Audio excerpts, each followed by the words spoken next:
Come with us as we continue our Texas road trip in San Antonio, where we explore a different side to the city, starting with the Mission's National Historical Park, before heading to the Riverwalk at night to enjoy the lights, a river parade, and not to forget the Alamo, before ending the night with views from a rooftop bar.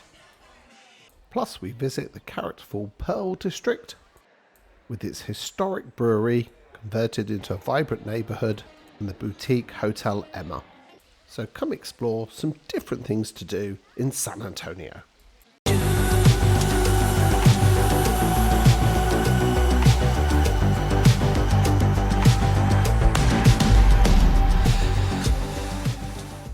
If you drag yourself away from the Riverwalk Loop, there's some great things to see in San Antonio.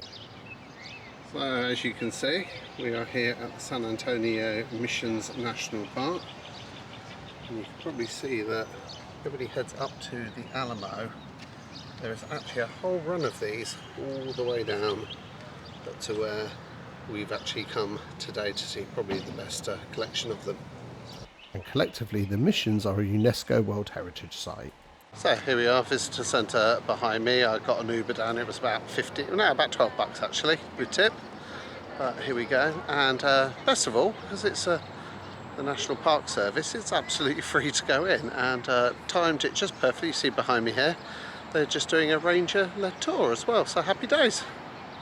Although I opted not to do the ranger tour, these are free of charge and take place most mornings, and I'll put links in the description as always. I chose to visit Mission San Jose, the largest and most well preserved of the sites.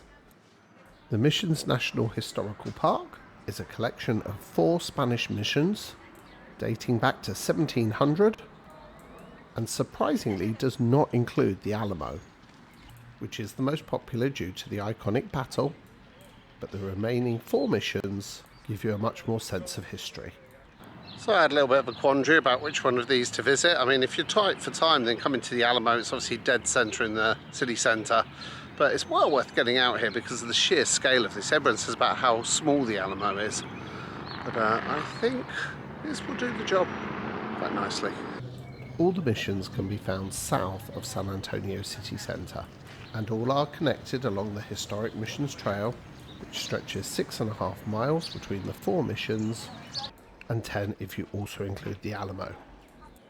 So although I visited just the one, you can easily visit them all in a day, as is only 2 to 3 miles between each mission, with many visitors choosing to hike or bike along the trail to take in the other sites at missions Concepcion, San Juan and Espada.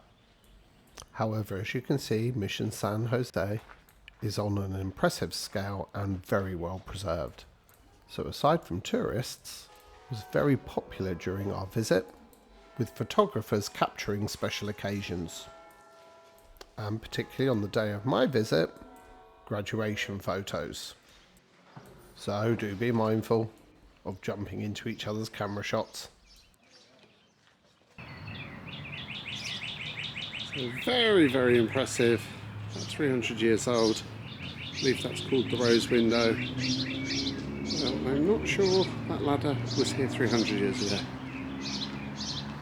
Such a shame, I completely understand, but it would have been the way up to the bell tower. I think there would have been quite a view up there. So aside from the church, it is at this far end of the compound where you will find most things to explore. This includes restored spaces, both in and outside the mission walls, giving you a sense of what the mission would have been like back in the 1700s, and what it would have been like to live here as one of the inhabitants. Well, as you can see, they've got a few of these obviously the dwelling quarters all set up for what they would have looked like back in the day. Frankly, I think you've got to be some hardy person to have lived here a couple of 100 years ago.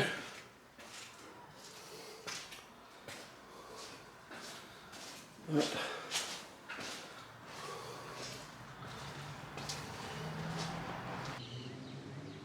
all of the missions were built along the San Antonio River for a plentiful water supply both for the inhabitants and to irrigate their crops. These irrigation channels, known as acequia, can be found all around the missions, and at Mission Espada you will find a dam and an aqueduct on the mission trail. But here at Mission San Jose, they have faithfully restored the original mill house, the first in Texas.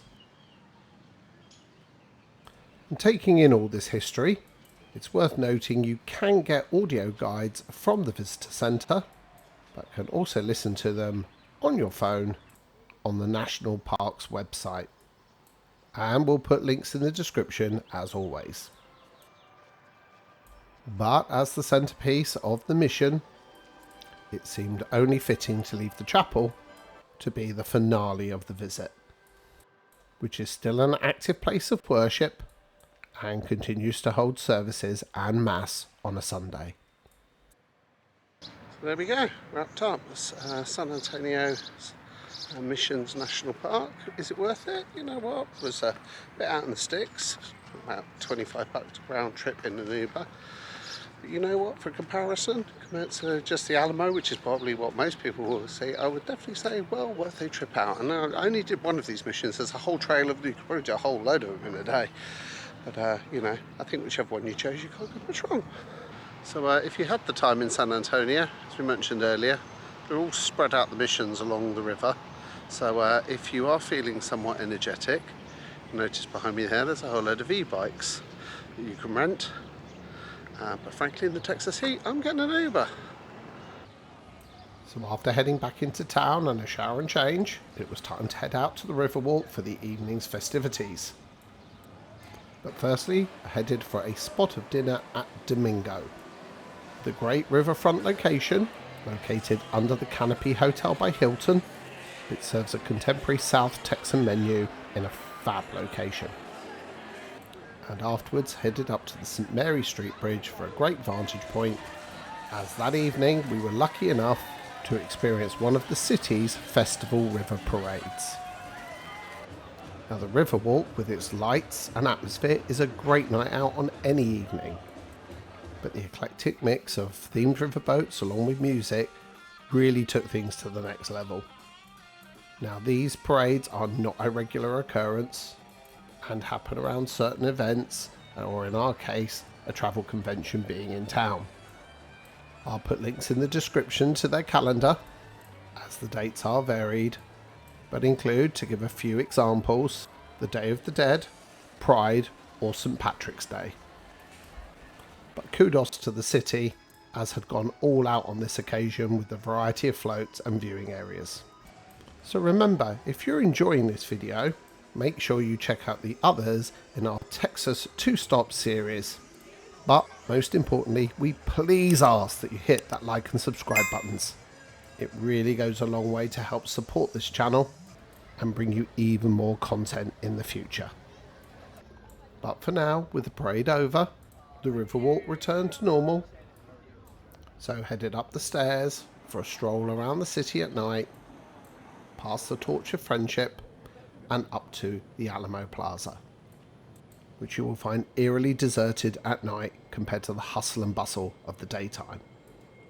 Walking my way to the other side of the city, and on the other side of the Riverwalk from Domingo, just by the San Fernando Cathedral and Plaza, you will find the AC Hotel and its express elevator to 1 Watson. I'll put links in the description as always, for this swanky bar with stylish decor was, however, frankly all about its impressive views of the skyline, with the prime spot being its large outdoor terrace. But as it is situated outside the Riverwalk Loop and was a quiet midweek night, the venue was pretty quiet, which meant there was no issue getting a table at all to enjoy that panoramic view, though suspect may be a different case at the busy weekends. The following morning, despite some abysmal weather, I headed north of the Riverwalk Loop to the historic Pearl District. So, $10 in an Uber. I'm just north of the city in the Pearl district, so it's kind of a bit of an area that's been regenerated, become a bit of a trendy neighbourhood. So looking quite impressive so far. So let's have a wander around, see what we see. The area is famous for its historic brewery dating back to 1883 and has now regenerated into a new neighbourhood of fabulous architecture, a great selection of restaurants and bars, and a boutique luxury hotel. Consequently, it has become a very desirable neighbourhood due to its unique character and riverside location, with weekend farmers and makers markets, plus numerous dining options including this large food hall. However, given the historic setting, it seemed only appropriate we go somewhere a little bit more unique for lunch. So everyone thinks Texas is warm, but I don't think I've ever been here so much when it's just rained so much and it's coming down bumping. So I'm going to find some shelter and see if we can go get a bite to eat. So there are no shortage of dining options, both casual and upscale. Many in unique settings, embracing the industrial vibe, and is in a similar area and short walk along the river to the characterful bar Elsewhere we featured in our first video. So make sure you subscribe to follow our Texas 2-stop series to not miss any of our recommendations. However, one of the main reasons we had come to the Pearl District was to visit this historic hotel and site of the original brewery, which, as you can see, is all about embracing its history. Now, regrettably, I was not staying here, and even despite the rain, could not fail to be impressed by the grandeur of this hotel. This also meant I could only explore the public areas, so could not film their impressive library with vaulted ceilings and staircase to match, or their intimate rooftop pool. However, you are immediately struck by the industrial heritage and history of this fantastic site. Embracing its original brewhouse origins, it reopened in 2015 as a boutique luxury hotel, and without doubt the most unique hotel offering in San Antonio. You can find references to the building's rich history adorning the walls, along with faithfully restored items, integrating the brewing history seamlessly with the architecture and cutting-edge design. This made this the only choice for lunch, and although they have an upscale restaurant supper, the choice had to be Sternworth, which they describe as a tavern and club room, but whose setting was hard to beat. With its industrial touches, vaulted ceilings, and booth seated located in the original distilling tanks. Despite the varied and unique seating options, as was on my own, opted to sit at the bar to take in the atmosphere and take in this impressive dual staircase, framing it on each side. And just when you thought the setting couldn't get any better, live music in the form of an acoustic guitar player and singer started in the centre of the lounge. And although I only had a quick bite to eat, bar staff were incredibly attentive and even took items off my bill without asking, for only what I would class as a minor delay in my lunch coming out. I only wish I'd had more time to experience this great hotel and to stay to complete the experience. Oh, what can I say about that? Hotel Emma was one of the main reasons I came down to the Pearl District, and absolutely fantastic. So much character. I've heard a few celebs might like to stay here. I've heard the word Madonna mentioned, but whether that's true I don't know. But absolutely amazing hotel, so much character. Converted brewery, so well worth a visit. Went in there, the service was absolutely phenomenal. Live music, absolutely could not recommend this place enough. So I hope you've enjoyed this video, and make sure you subscribe to follow our Texas 2-stop series, or alternatively, one of our many destination videos instead. However, thanks for watching, and hope to see you again soon.